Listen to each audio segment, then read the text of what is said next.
sa liblib na baryo ng Saogan na napapalibutan ng malalawak na palayan, matatayog na niyugan at masukal na kagubatan, naninirahan ang isang binatang sabungero na nagngangalang Ronel. Si Ronel ay 24 na taong gulang, payat, maitim sa araw at baka sa muka ang hirap ng buhay. Lumaki siyang ulila sa ama at ina, kaya't bata pa lamang ay natuto na siyang magbanat ng buto upang mabuhay.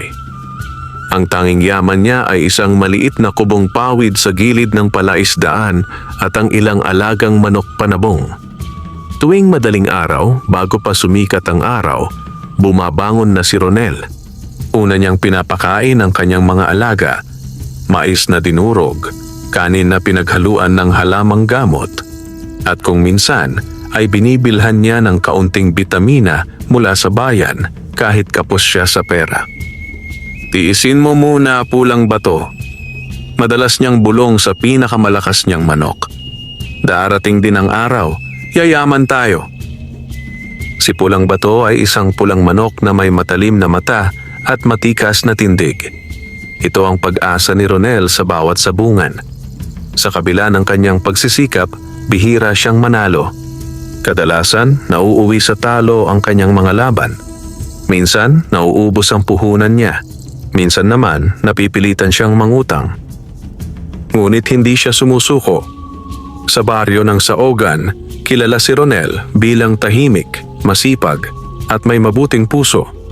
Kapag may kapitbahay na nangangailangan, handa siyang tumulong kahit kapos din siya.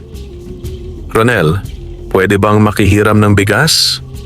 Tanong minsan ni Aling Rosa. Opo, Nay. Kahit kaunti lang po, meron. Sagot niya habang inaabot ang kalahating kilo ng bigas na para sana sa kanya. Ganito ang kanyang buhay. Simple, mahirap, ngunit marangal. Isang hapon, matapos ang isang matinding pagkatalo sa sabungan, pauwi si Ronel na halos walang laman ng bulsa. Ang natira na lamang sa kanya ay 20 pesos at pagod na katawan. Habang naglalakad siya sa makitid na daan sa gilid ng gubat, napansin niyang papadilim na ang langit. Makulimlim, tila may paparating na bagyo. Mukhang uulan, bulong niya sa sarili. Pinabilis niya ang lakad, ngunit bago siya tuluyang makalayo, may narinig siyang kakaibang tunog. S S S S S S K R R R S S S. Huminto siya. Narinig ko ba yon? Tanong niya sa sarili. Mula sa masukal na damuhan sa tabi ng daan, may tila gumagalaw. Parang may nagbabangga ang mga katawan. Dahan-dahan siyang lumapit. At doon niya nakita ang isang bagay na hindi niya kailanman inaasahang masisilayan. 3 malalaking ahas. Hindi pangkaraniwan ang mga ito. Ang una ay kulay ginto, kumikislap sa dilim. Ang ikalawa ay kulay itim na parang uling. Ang ikatlo ay kulay berde na may pulang guhit sa katawan. Nagkakagatan sila. Nagpupumiglas. Nag-aaway. Ang lupa sa paligid ay nabubungkal na sa lakas ng kanilang galaw. Nanay! Nanginginig na bulong ni Ronel. Gusto niyang tumakbo, ngunit tila napako ang kanyang mga paa sa kinatatayuan. Bigla, sa gitna ng kanilang pag-aaway, may bumagsak sa lupa. Isang maliit na bagay na kumislap. Parang apoy. Parang bituin. Parang kristal. Napapikit si Ronel sa sobrang liwanag. Nang muli niyang imulat ang kanyang mga mata, nakita niyang may 3 munting bilog sa lupa. Mga mutyang naglalagablab sa sariling liwanag. Isa ay kulay ginto, isa ay kulay itim, isa ay kulay esmeralda. Mga mutya. Bulong niya. Nabasa niya lamang ang tungkol dito sa mga kwento ng matatanda. Mga biyayang mula sa kalikasan, sa mga nilalang na hindi nakikita ng karaniwang tao. Habang nakatingin siya, unti-unting huminto sa pag-aaway ang 3 ahas. Tumingin sila sa kanya, sabay-sabay. Ang kanilang mga mata ay tila naglilihab. Parang may babalang sinasabi. Parang may hinihingi. Parang may itinatadhanang kapalaran. Nangilabot si Ronel. "Patawad po, hindi ko sinasadya," mahina niyang sabi. Ngunit bago pa siya makagalaw, unti-unting gumapang palayo ang 3 ahas, pumasok sa gubat at naglaho sa dilim. Naiwan sa lupa ang 3 mutya. Tahimik. Nagniningning. Buhay. Matagal na nakatayo si Ronel. Hindi niya alam kung lalapitan niya ba ang mga iyon o tatakbo palayo. Ngunit sa kanyang puso, may isang tinig na nagsabing, "Ito ang pagkakataon mo." Dahan-dahan siyang lumuhod. Inabot ang unang mutya. Mainit ito, ngunit hindi nakapapasong. Parang may pulso, parang may buhay. Isa-isa niyang pinulot ang 3 mutya. At sa sandaling mahawakan niya ang huli, may kakaibang init na dumaloy sa kanyang buong katawan. Parang may bumubulong sa kanyang isipan. Parang may lihim na ibinubunyag. Parang may kapangyarihang gumigising. "Ronel." Isang tinig. Mahina. Ngunit malinaw. Napalingon siya. Walang tao. Tanging hangin at mga dahon lamang ang gumagalaw. Mabilis siyang tumayo. "Panaginip lang to. Panaginip lang." Bulong niya. Ngunit sa kanyang palad, naroon pa rin ang 3 mutya. Kumikislap, naghihintay. At mula sa sandaling iyon, tuluyan nang magbabago ang kapalaran ng isang simpleng sabungero sa baryo ng Saugan. Hindi agad nakauwi si Ronel ng gabing iyon. Matagal siyang nakatayo sa gilid ng daan, hawak-hawak ang 3 mutya habang nanginginig ang kanyang mga kamay. Ang malamig na hangin ay tila dumadaan sa kanyang balat, ngunit ang init na nagmumula sa mga munting kristal ay hindi nawawala. "Hindi ito panaginip," bulong niya. Totoo ito. Maingat niyang inilagay ang mga mutya sa maliit na telang panyo na lagi niyang baon, saka isinilid sa bulsa ng kanyang kupas na pantalon. Pagkatapos, dali-dali siyang naglakad pa uwi. Pagdating niya sa kanyang kubo, nadatnan niyang tahimik ang paligid. Tanging huni ng kuliglig at palaka ang maririnig. Ang buwan ay bahagyang natatakpan ng ulap. Isinara niya ang pinto at naupo sa kanyang maliit na bangko. Doon niya muling inilabas ang mga mutya. Sa liwanag ng gasera, lalo silang nagningning.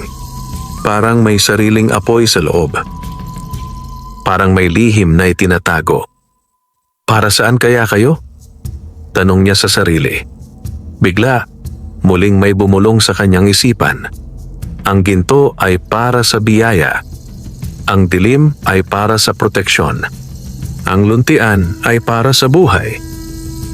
Napapikit si Ronel. Sinong nagsasalita? Bulalas niya. Ngunit wala siyang nakitang iba kundi ang sarili.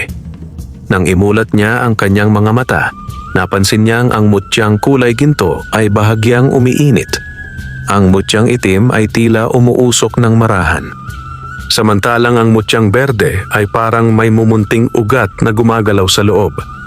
Kinabahan siya. Ngunit sa halip na matakot, nakaramdam siya ng kakaibang kapayapaan. Para sinasabi ng kanyang puso na hindi siya sasaktan ng mga ito. Kinabukasan, maagang nagising si Ronel. Hindi siya halos nakatulog. Paulit-ulit niyang iniisip ang nangyari. Agad niyang dinalaw ang kanyang mga alagang manok. Ngunit pagdating niya sa kulungan, nagulat siya. Si Pulang Bato ay masigla kaysa dati. Mas matingkad ang kulay. Mas matalas ang tingin. Mas matipuno ang katawan. "Anong nangyari sa'yo?" tanong niya habang hinahaplos ang manok. Biglang tumilaok si Pulang Bato ng malakas. Parang may lakas na sumabog mula rito. Napaatras si Ronel. "Ganito ka na ba kalakas?" bulong niya. Naalala niya ang mutyang berde. Kinuha niya ito sa bulsa. Dahan-dahan niyang inilapit sa kulungan. Sa sandaling mailapit ito sa manok, lalo pang lumiwanag ang mutya. At ang mga manok ay sabay-sabay na naging masigla. Tumilaok. Nagpagpag ng pakpak. Parang nabuhayan. "Nagpapalakas kayo," mangha niyang sabi. Pagkatapos, sinubukan niya ang mutyang itim. Isang gabi, may magnanakaw na nagtangkang pasukin ang kanyang kubo. Narinig niya ang kaluskos sa labas. Kinuha niya agad ang mutya at mahigpit na hinawakan. Biglang lumamig ang paligid. Parang may aninong gumalaw. Nang silipin niya ang bintana, nakita niyang tumatakbo palayo ang lalaki, namumutla at nanginginig. May nakita raw siyang multo. Bulong ng mga kapitbahay kinabukasan. Doon napagtanto ni Ronel ang kapangyarihan ng mutyang itim. Proteksyon. Panangga.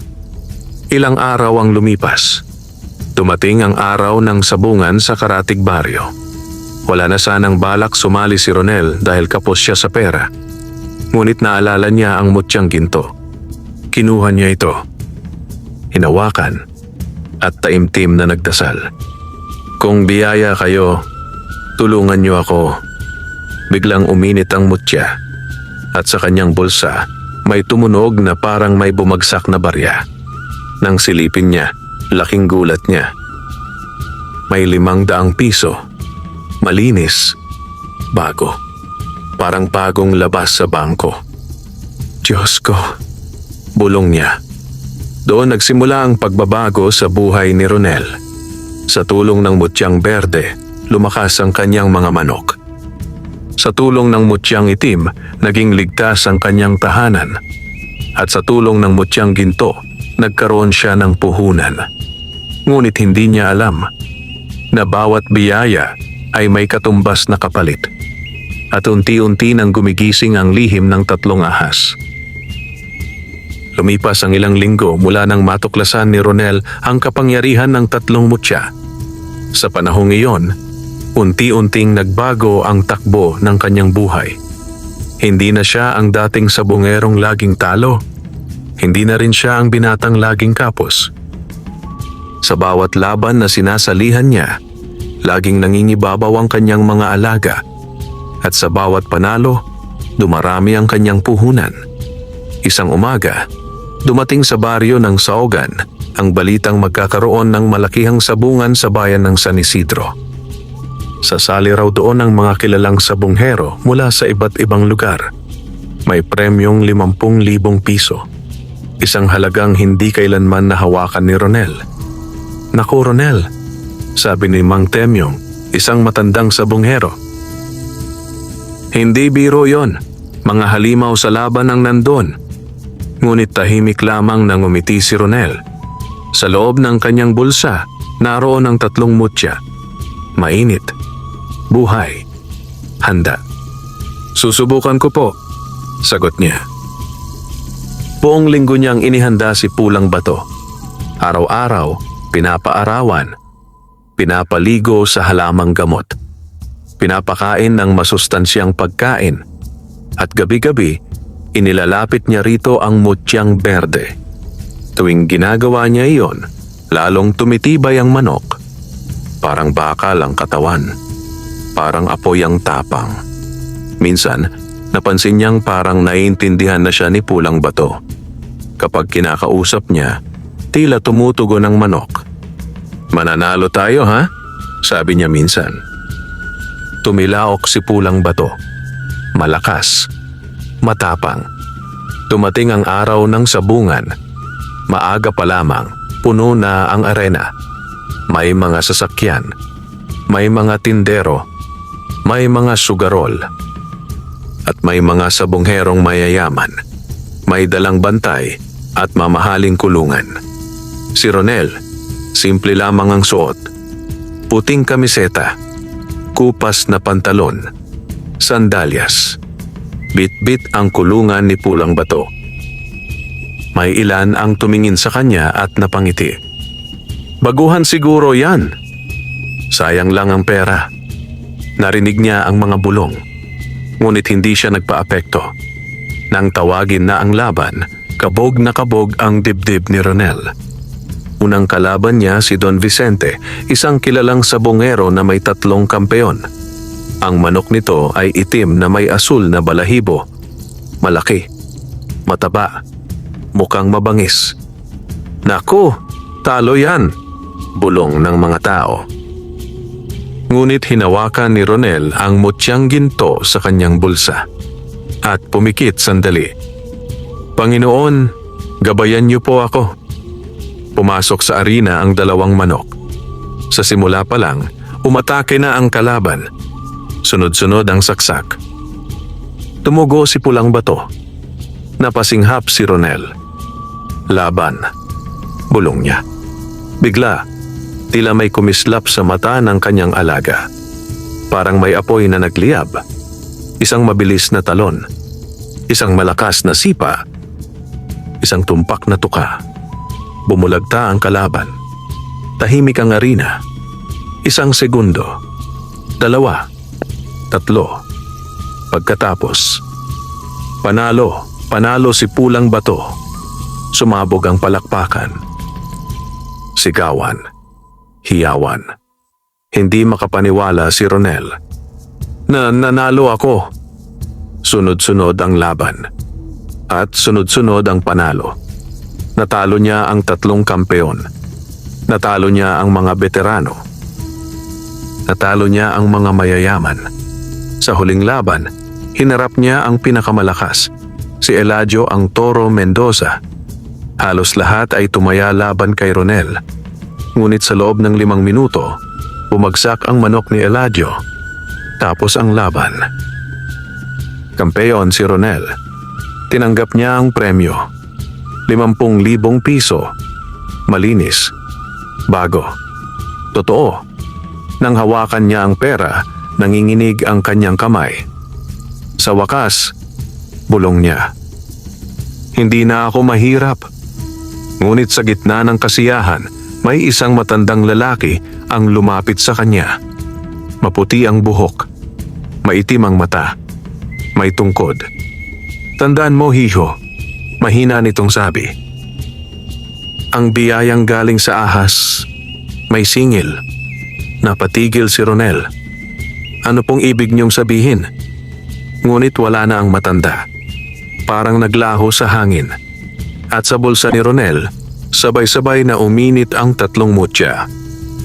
Parang nagbababala. Parang may paparating. Hindi mawala sa isipan ni Ronel ang mga salitang binitiwan ng matandang lalaki. Ang biyayang galing sa ahas, may singil. Paulit-ulit itong umuukil-kil sa kanyang utak habang pauwi siya. Sakay ng lumang tricycle, yakap ang kulungan ni Pulang Bato at ang bag na puno ng pera. Baka nananakot lang, bulong niya sa sarili. Marami talagang inggit. Ngunit sa kaibuturan ng kanyang dibdib, may kaba siyang hindi maipaliwanag. Pagdating niya sa baryo ng Saogan, sinalubong siya ng mga kapitbahay. Ronel, kampeon ka raw. Libre ka na ngayon. Ang galing mo talaga. Ngumiti siya at nakipagkamay. Ngunit napansin niyang may ilang matatandang babae na palihim na nag-aantanda. Parang may masamang nararamdaman. Kinagabihan, hindi siya makatulog. Nasa banig siya, nakatitig sa bubong ng kubo. Sa tabi niya, nakapatong sa maliit na mesa, ang 3 mutya. Kumikinang sa dilim. Parang may hinihingi. Biglang may narinig siyang bulong. Ronel. Napabalikwas siya.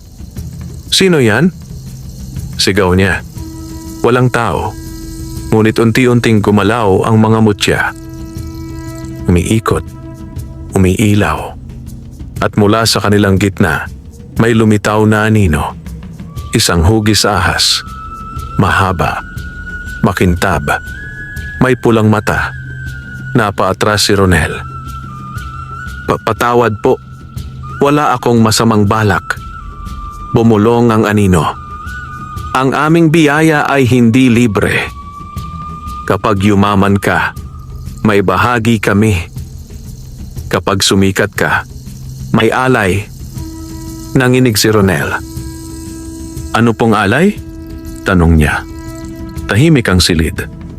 Pagkatapos, dahan-dahang naglaho ang anino. Bumagsak ang mga mutya sa mesa. Tahimik. Malamig.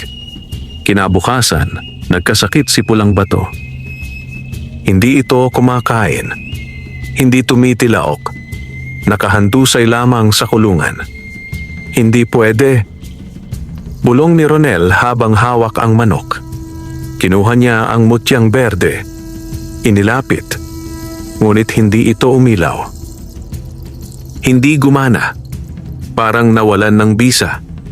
Bakit? Nanginginig niyang tanong. Biglang may dumating sa kanyang kubo. Si Mang Isko, ang pinakamatandang albularyo sa Saugan. Kilala sa kakayahang makakita ng hindi nakikita. Ronel, seryoso nitong sabi.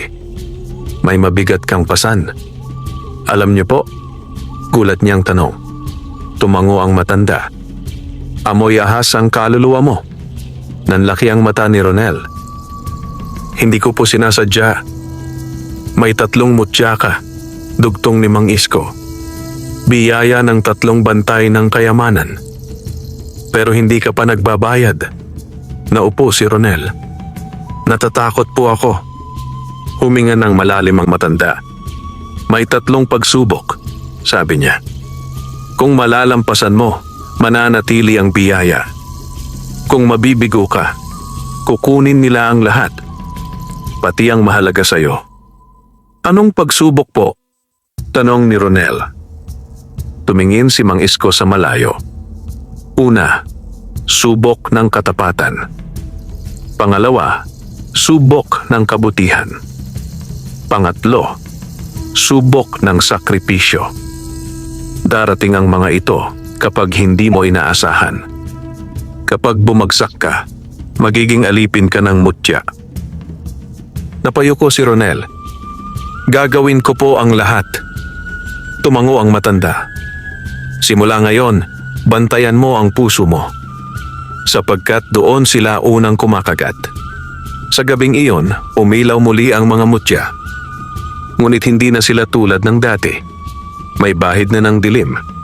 At sa hangin ng saogan, may unti-unting gumigising na sumpa. Mula nang bumisita si Mang Isko, naging mailap sa tulog si Ronel. Tuwing ipipikit niya ang kanyang mga mata, nakikita niya ang hugis ng 3 ahas. Umiikot sa kanyang dibdib, sumisikip. Parang hinihigop ang kanyang hininga. At sa tuwing magigising siya, pawis na pawis ang kanyang katawan. Subok ng katapatan. Bulong niya isang madaling araw. Ano kaya ang ibig sabihin yon? Hindi nagtagal, dumating ang unang pagsubok. Isang umaga, dumating sa saogan ang isang lalaking nakaputing polo, may dalang maleta at may kasamang 2 armadong gwardiya. Nagpakilalang si Mr. Velasco, isang mayamang negosyante sa Maynila. Pinuntahan niya si Ronel sa kanyang kubo. Ikaw ba si Ronel? Tanong nito. Opo, sagot niya, naguguluhan. Gusto kong bilhin ang manok mo. Lahat, diretsong sabi ng lalaki. Inaalok kita ng 1,000,000. Parang tinamaan ng kidlat si Ronel. 1,000,000 po?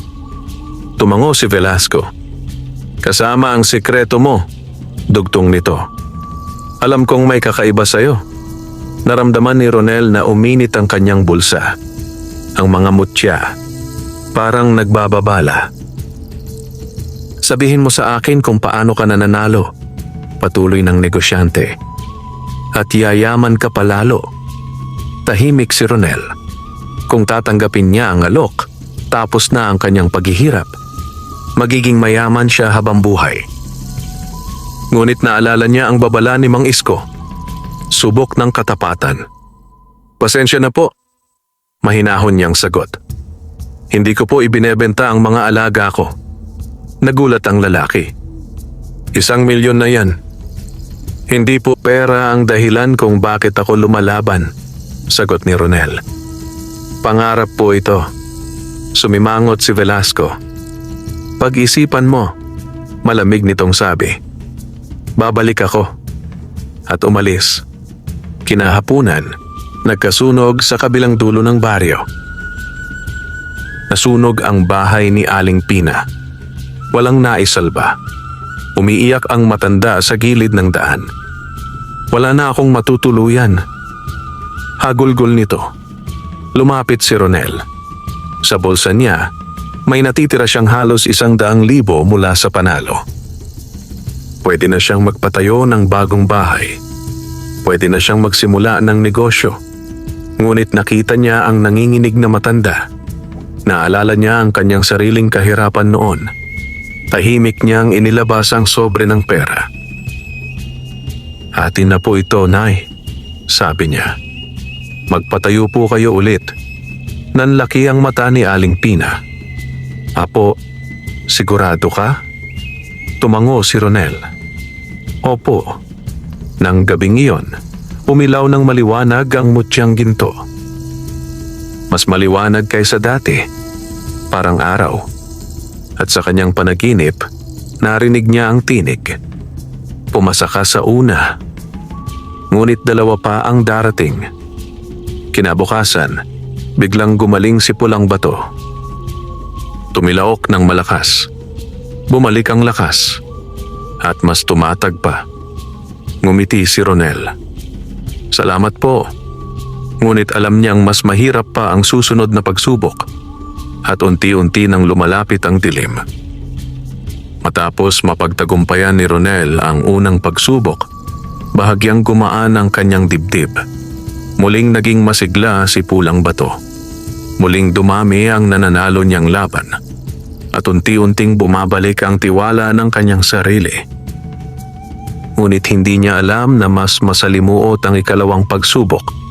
Isang hapon, habang naglalakad siya pauwi mula sa bayan, biglang bumuhos ang malakas na ulan. Walang masisilungan, walang masakyan. Napilitan siyang dumaan sa lumang tulay sa gilid ng gubat, isang lugar na iniiwasan ng karamihan. Ayon sa matatanda, doon daw nagpapakita ang mga ligaw na kaluluwa. "Bahala na," bulong niya. Sa gitna ng tulay, may nakita siyang batang babae. Basa ang damit. Payat. Maputla.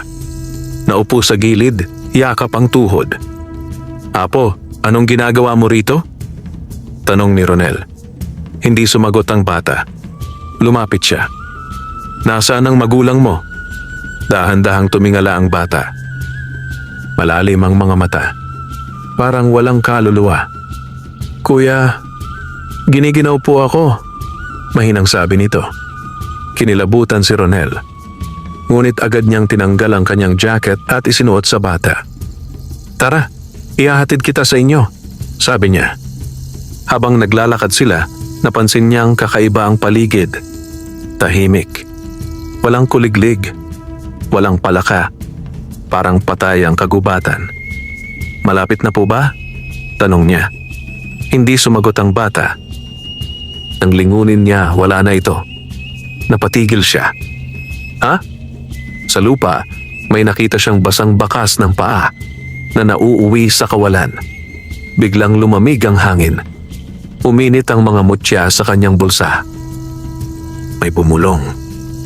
"Sinubok ka. Hindi ka tumalikod. Hindi ka natakot." Biglang bumalik ang tunog ng ulan. Bumalik ang huni ng kuliglig. Parang nagising ang mundo. Napaupo si Ronel sa lupa. "Multo ba yon?"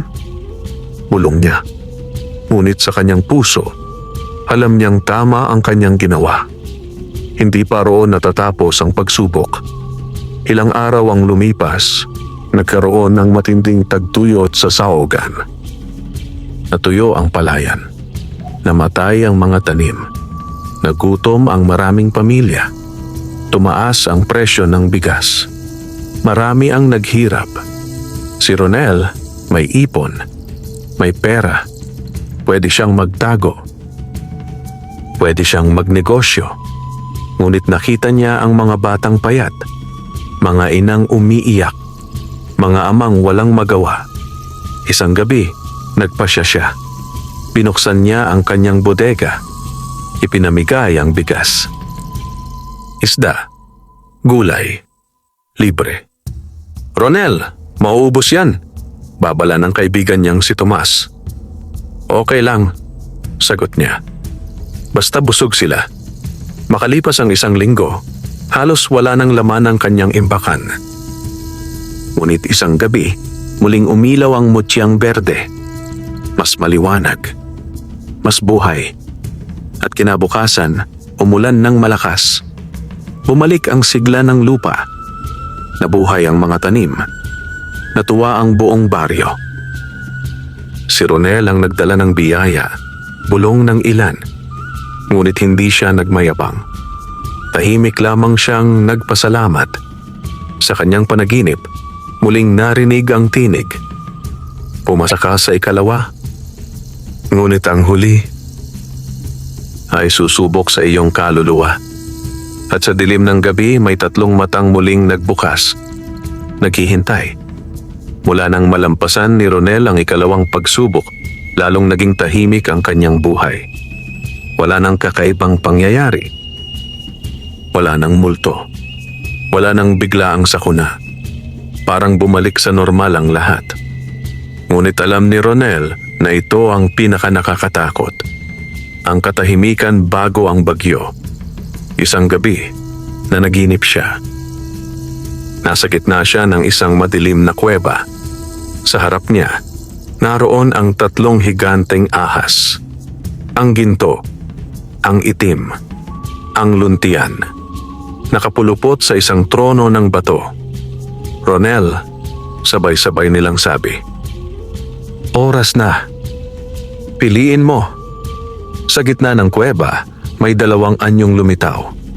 Ang una, sipulang bato, duguan, mahina, naghihingalo. Ang 2, ang kanyang sariling katawan, nakagapos, nakaluhod, naghihintay ng hatol. "Isa lang ang maililigtas," sabi ng mga ahas. "Ang iyong yaman o ang iyong buhay?" Napahiyaw si Ronel. "Ayaw ko. Pareho ang pipiliin ko." Tumawa ang mga ahas. "Hindi pwede." Nagising siyang pawis na pawis. Humahabol ang hininga. Sa labas, may narinig siyang sigawan. "Ronel! Tulong!" Mabilis siyang lumabas. Nasusunog ang kulungan ng kanyang mga manok. Malakas ang apoy. Mabilis kumalat. At sa loob, naroon si pulang bato. "Kailangan ko siyang iligtas," sigaw niya. Ngunit hinawakan siya ni Tomas. "Mapapahamak ka." Tumingin si Ronel sa apoy. Naalala niya ang panaginip. Ito na, ang pagsubok. Biglang umilaw ang mutyang itim sa kanyang bulsa. Parang nagsasabing, "Iwan mo na. May mas marami ka pang manok. May pera ka. Bumili ka na lang." Ngunit ang mutyang berde ay bahagyang kumislap. Parang nagsasabing, "Buhay ang mahalaga." Huminga ng malalim si Ronel at tumakbo sa apoy. "Ronel!" Sigaw ng mga tao. Hindi siya nakinig. Sa loob ng kulungan, makapal ang usok. Mainit. Masakit sa mata. Halos wala siyang makita. "Pulang bato!" Sigaw niya. Narinig niya ang mahinang tilaok. Sinundan niya iyon. Natagpuan niya ang manok, sugatan, nakahandusay. Agad niya itong niyakap.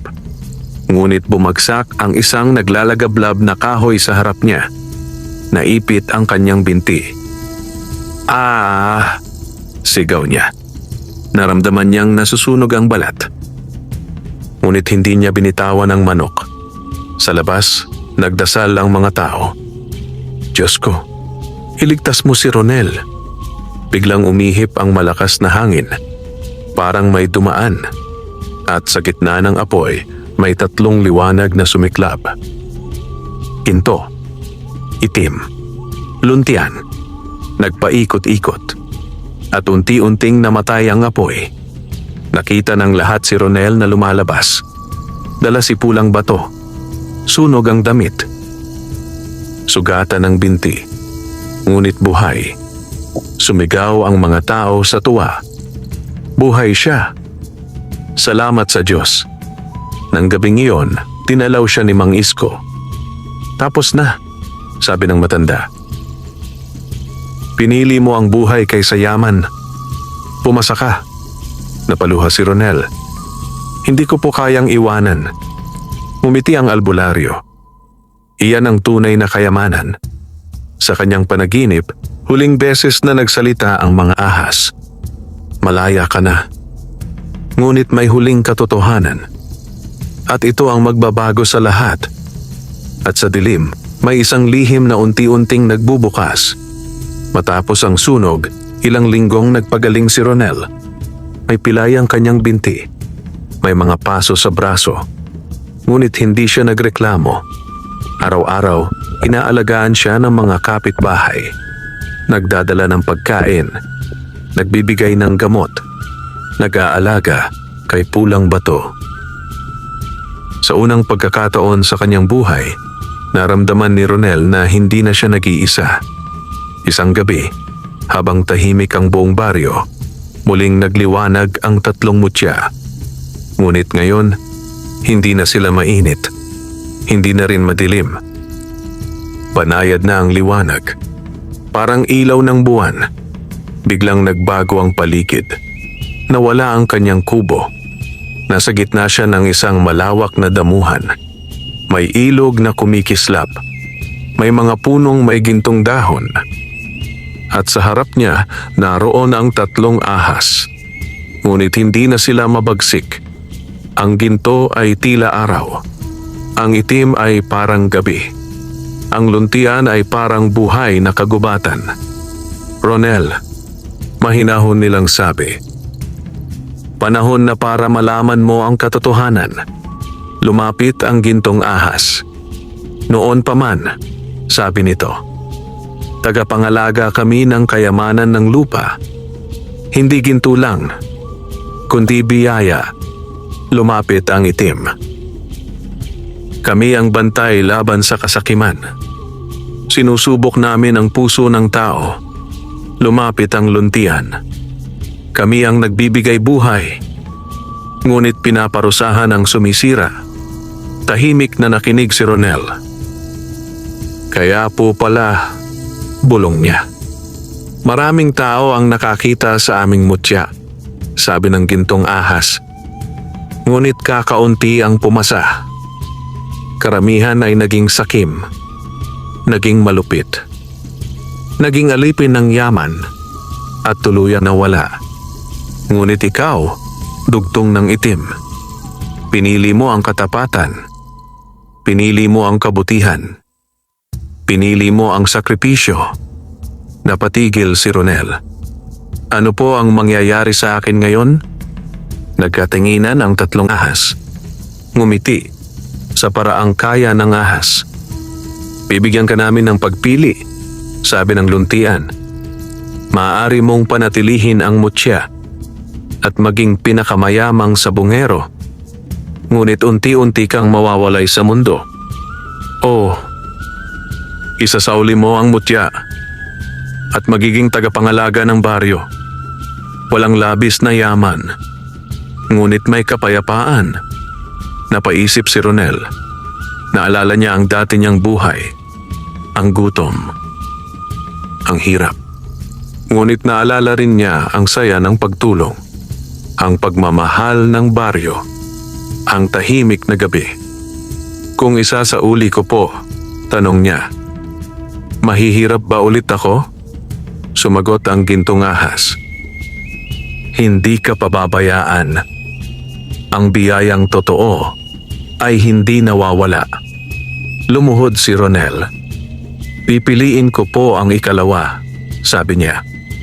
Mas mahalaga po ang kapayapaan kaysa kayamanan. Tahimik ang paligid. Pagkatapos, sabay-sabay na lumiwanag ang tatlong ahas. Simula ngayon, sabi nila, hindi ka na alipin ng mutya. Ikaw ay kaibigan ng kalikasan. Ikaw ang bantay ng saogan. Unti-unting naglaho ang damuhan. Nagbalik ang kanyang kubo at sa kanyang palad, wala na ang mga mutya. Naiwan lamang ang isang maliit na ukit na hugis ahas sa kanyang balat. Tanda, hindi sumpa, kundi tiwala. Kinabukasan, tuluyang gumaling ang kanyang binti. Parang walang nangyari. At napansin ng lahat, mas maliwanag ang kanyang mga mata. Mas payapa ang kanyang ngiti. Ngunit may huling pagsubok pa. Isang hamon na magmumula sa tao mismo. Mabilis kumalat sa buong bayan ang pagbabago kay Ronel. Hindi na siya kasing yaman ng dati. Hindi na rin siya sumasali sa malalaking pustahan. Mas pinili niyang lumaban ng patas, simple at tahimik. Ngunit sa kabila nito, patuloy pa rin siyang nananalo. Hindi dahil sa mutya, kundi dahil sa sipag, tiyaga at tamang pag-aalaga. May basbas pa rin siya, bulong ng marami. May kakaiba kay Ronel. At kung saan may papuri, may inggit. Isa sa mga nainggit kay Ronel ay si Rico Malvar. Isang sabongerong kilala sa daya, sugal at panlalamang. Madalas siyang matalo kay Ronel. Madalas mapahiya. At bawat talo ay lalong nagpapait sa kanyang puso. Hindi pwedeng ganyan lang, bulong niya sa sarili. May sikreto pa rin siya. Isang gabi, lihim na pumunta si Rico sa bahay ng isang mangkukulam sa bundok. Si Aling Sabela, kilala sa pagbibigay ng sumpa kapalit ng pera. Gusto kong bumagsak si Ronel, sabi ni Rico. Kahit ano ang kapalit, ngumisi ang matanda. May kapalit ang galit, sagot nito. Handa ka ba? Opo, sagot ni Rico. At inialay niya ang isang itim na manok. Kinabukasan biglang nagkasakit ang mga alaga ni Ronel. Nangihina. Hindi kumakain. Nagsusuka. Isa-isa silang namamatay. Bakit ganito? Nanginginig niyang tanong. Sinubukan niya ang lahat. Gamot. Dasal. Pag-aalaga. Ngunit walang gumagana.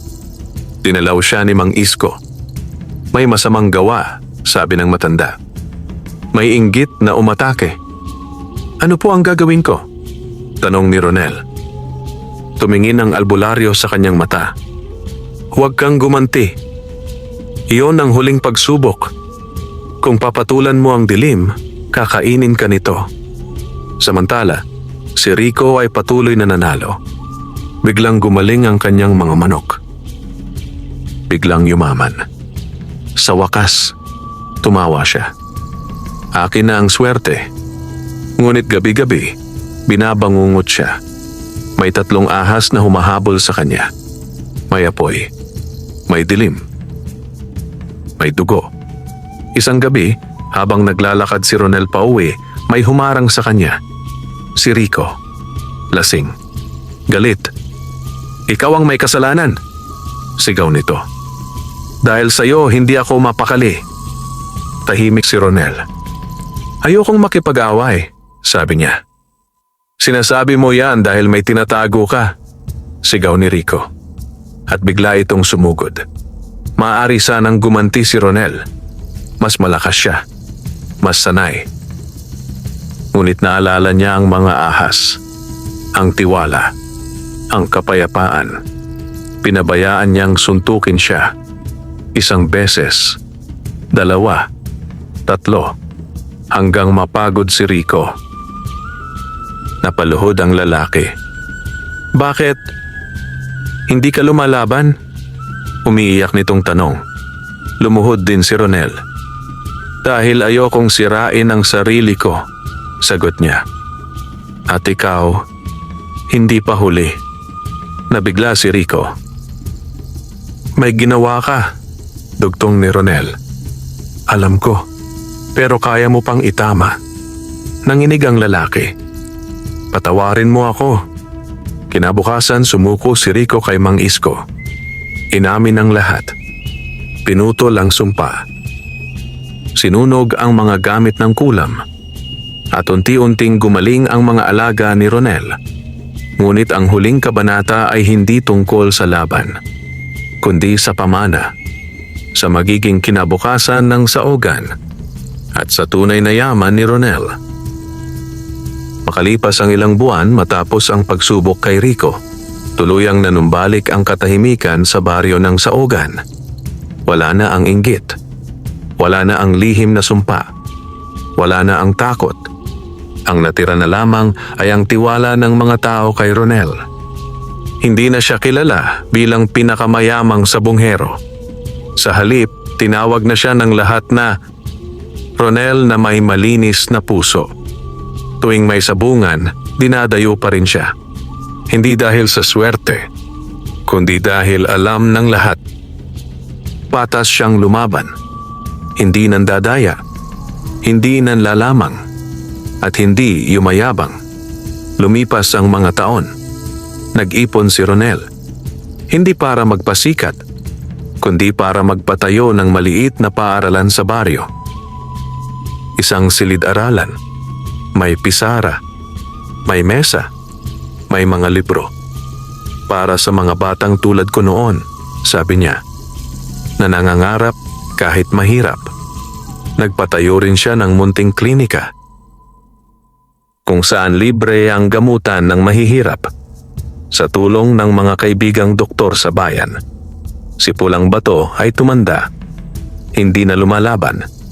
Inalagaan na lamang ni Ronel. Isang araw, tahimik itong pumanaw sa ilalim ng punong mangga. Inilibing niya ito ng maayos.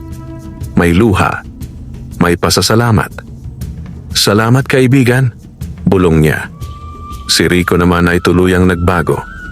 Naging katuwang ni Ronel sa pagtulong sa baryo. Mula sa kaaway, naging kapatid. Isang gabi, dinalaw muli si Ronel ni Mang Isko. Matanda na, mahina na, ngunit malinaw pa rin ang mata. "Natupad mo na ang tungkulin mo," sabi nito. "Ano po ang tungkulin ko?" tanong ni Ronel. "Ang ipakita," sagot ng matanda, "na ang biyaya ay hindi para sa sarili lamang." Nang pumanaw si Mang Isko, si Ronel ang nagpatuloy ng kanyang gawain. Hindi bilang albularyo, kundi bilang gabay, tagapayo, tagapag-ingat ng kabutihan.